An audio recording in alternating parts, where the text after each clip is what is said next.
Жақсы, бір аздап бір хадис өтіп жіберейік, аздап болса да.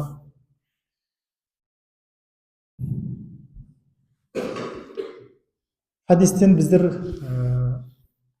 қажылық бабында жүрміз, қажылық бабын бастадық. Оның ішінде міне Зүл Хулейфа мешітінде ихрамға кіру деген тақырыпты бүгінгі қозғаймыз. Ан Абдулла ибн Умар радиаллаху анху аннаху қол, Абдулла ибн Умар, Аллаху разы болсын, былай дейді: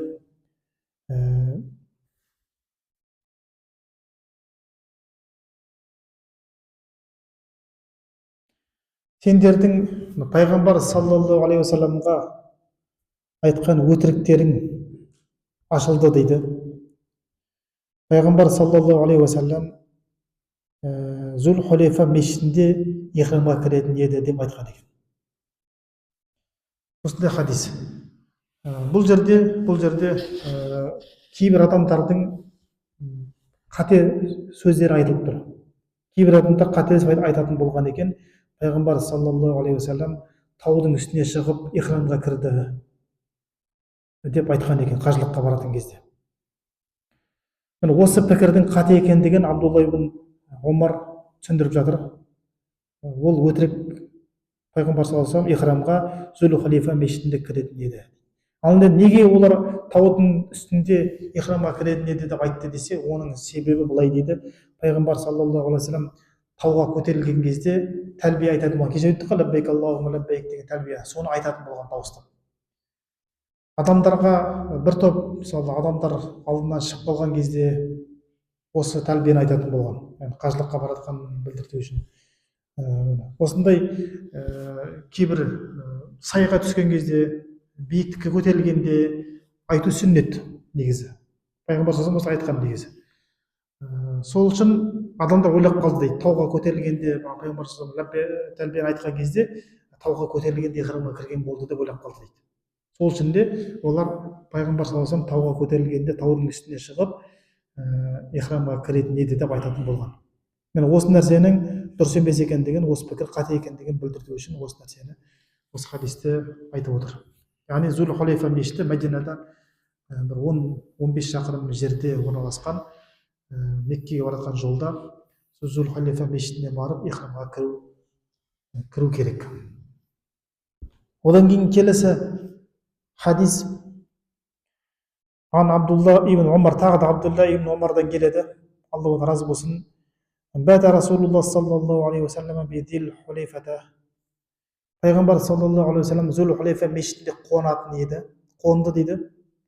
Асалла фи масжидиха, сол мешітте намаз оқыды дейді. Яғни ихрамға кірген кезде сол Зүл Хулейфа мешітіне барып қонып, сонда намаз оқып, сонда ихрамға кіріп, сосын барып Меккеге қарай жолға шығатын еді. Енді имам Науауи рахимахулла айтады, бұл Пайғамбар саллаллаху алейхи уассаламның мешітте, Зүл Хулейфа мешітіне қонуы ол қажылықтың амалдарына кірмейді дейді. Қажылықтың амалдарына қатысы жоқ дейді. Тіпті сүннетіне де қатысы жоқ дейді. Жай ғана Пайғамбар саллаллаху алейхи осылай ыңғайлы болған үшін қонып, сол мешітте намаз оқып, сосын ары қарай қажылыққа аттанды. Бірақ енді Пайғамбар саллаллаху алейхи вассаламның жасаған амалын жасаймын дейтін болсам, жол ашық, жасай бер деп тұр. Мысалы, Абдулла ибн Умар Пайғамбар саллаллаху алейхи вассалам қалай жасады, тап солай жасауға әрекет ететін болған, соған қатты қызығатын болған, соны қатты ұстанатын болған. Сол үшін Абдулла ибн Умар да солай жасайтын болған. Бірақ ол қажылықтың амалдарына, қажылықтың сүннеттеріне қатысы жоқ деп айтып отыр.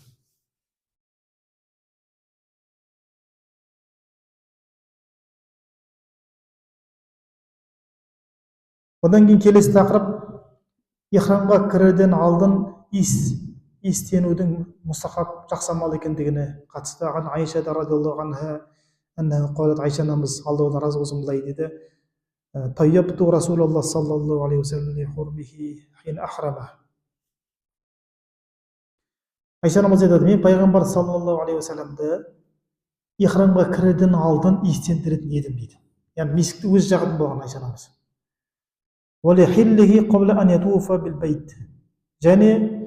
Және ихрамнан шыққан кезде де, ихрамнан шығып тауап жасардан алдын да оны естендіретін едім деп айтқан екен. Міне осы хадиске сүйеніп,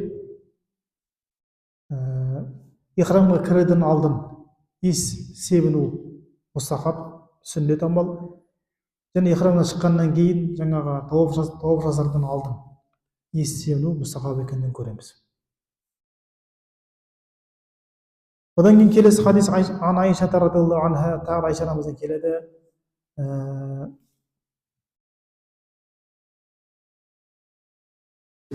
كأني أنظر إلى بيص الطيب في مفرق رسول الله صلى الله عليه وسلم.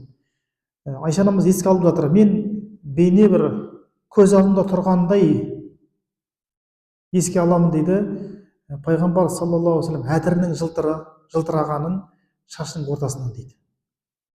Пайғамбар саллаллаху алейхи вассаламның шашының ортасынан әтірдің жылтырап тұрғанын көріп тұрғанымдай дейді. Ол ихрамда еді дейді.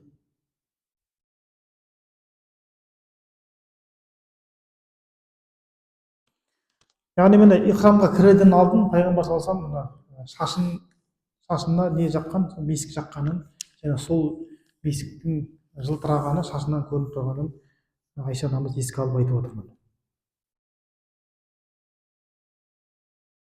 Осылардың барлығы дәлел болады, сол ихрамнан алдын иістендіру, жақсы иіспен иістену сүннет амал екендігін дәлел болады. Одан кейін ихрамдағы адамға аң аулаудың арам екендігі хадис. Ан ибн Аббас,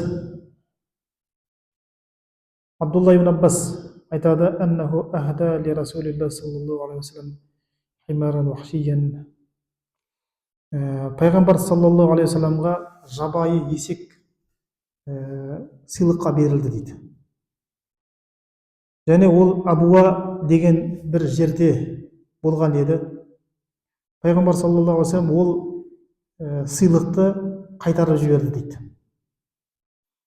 Қайтарған кезде жаңа адамның жүзін өзгеріп кеткенін байқаған кезде пайғамбар саллаллаху алейхи вассалам айтқан, мен оны сенен алмай тұрғаным жоқ дейді. Бәлки мен ихрамда болғаным үшін алмай тұрмын деп айтқан екен. Яғни ихрам кезінде жаңағыдай аңды алуға болмайтындығын көрсетеді.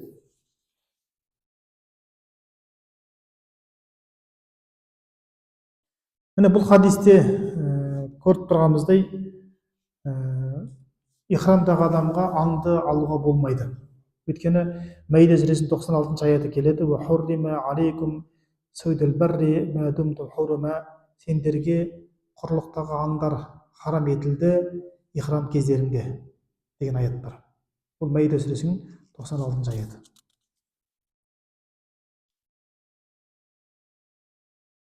Және бұл жерде пайғамбар саллаллаху алейхи вассаламға сыйлықтың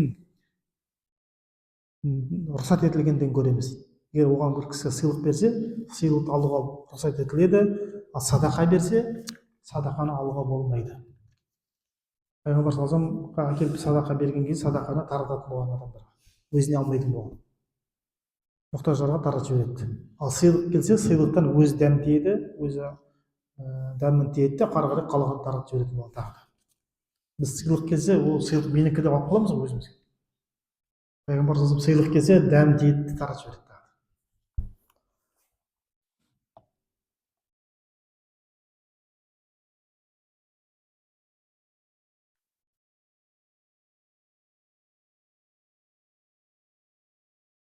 Келесі хадис. Қадима Зайд ибн Арқама, Зайд ибн Арқама деген адам келді. Фақала лаху Абдулла ибн Аббас, және оған Абдулла ибн Аббас айтқан екен, пайғамбар саллаллаху алейхи вассаламға сыйлыққа берілген аңның еті туралы хабар берейін бе дейді. Ол кісі ихрамда еді, және пайғамбар саллаллаху алейхи вассаламға еттің бір бөлігі, яғни бір ағзасы сыйлыққа берілді дейді. бірақ пайғамбар саллаллаху алейхи вассалам ол сыйлықты кері қайтарып жіберді және айтты: инна ла наакулуху инна хурумун. Расында біз аңның етін жемейміз, өйткені біз ихрамдамыз деп айтқан екен.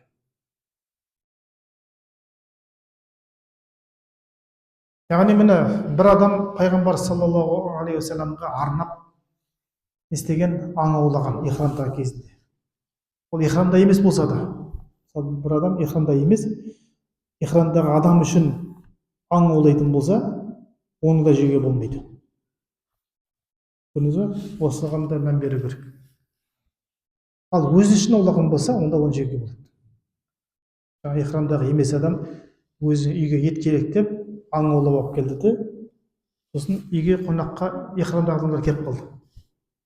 Онда оларға сол дастарханнан тамақтан ауыз тиюге болады, өйткені ол кісі өзі үшін аулады, ихрамдағы адам үшін емес. Онда одан дәм тиюге болады. Ал арнайы қазір Қазақстаннан қажылар келе жатыр деп Меккедегі адам бір аңды аулап қойып дастархан жайып қоятын болса, одан дәм тиюге болмайды. Енді үйдің жануары ол бөлек. Үйдің жануары, мысалы қой, сиыр, ол үйдің жануары, ол аң емес қой. Ол ихрамдағы адам үшін арнап үйдің жануарын соятын болса, оны жеуге болады. Ал аңды арнайы аулап сол адам үшін дайындайтын болса, оны жеуге болмайды. Жақсы, осымен бүгінгі дәрісімізді аяқтайық. Бүгінгі дәріске қатысты сұрақтарыңыз болса, қойсаңыздар болады.